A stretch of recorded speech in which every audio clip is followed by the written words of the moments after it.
È tarda notte quando nella sede elettorale di Edoardo Gaffeo arriva la conferma. Il centro-sinistra riconquista la città di Rovigo. Il 51enne professore di economia politica ha ribaltato l'esito del primo turno e ha prevalso con il 50,94%, mentre la sfidante Monica Gambardella si è fermata al 49,06%. Sono ovviamente molto felice, sono felice per me, sono felice per la città, per tutte le persone che mi hanno sostenuto e per tutte le persone che hanno lavorato con me.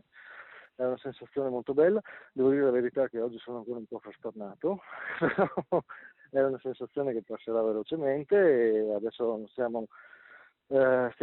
predisponendo tutte le pratiche per metterci al lavoro quanto prima possibile. La lunga notte elettorale ha visto un testa a testa tra i due sfidanti, ma alla fine Gaffeo, che partiva in svantaggio di 3.200 voti, ha superato l'avversaria, diventando così il nuovo inquilino di Palazzo Nodari, dopo 2 amministrazioni di centrodestra che hanno concluso il mandato anticipatamente. Si riparte sicuramente da alcune questioni che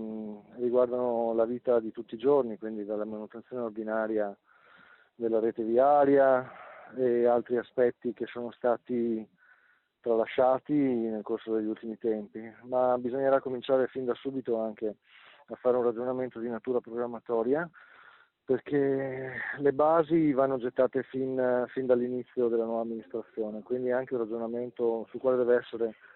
il valore strategico di questa città come capoluogo di provincia. Il PD dunque riesce a portare a casa l'unico capoluogo di provincia. L'attesa di un voto alternativo c'era, ma anche qui diciamo pure che la candidatura del nostro sindaco, del nostro oggi sindaco, e gli facciamo gli auguri e i complimenti, è stata evidentemente una candidatura di valore aggiunto, perché invece ha portato 3.000 voti in più al secondo turno, il che vuol dire che 3.000 persone che non l'hanno votato al primo turno sono andate per scrivere il suo nome al secondo turno, e lì evidentemente c'è stato anche un valore aggiunto della persona. Come si stava dicendo, il tema sindaci ha un valore politico ma anche un valore rispetto alle candidature.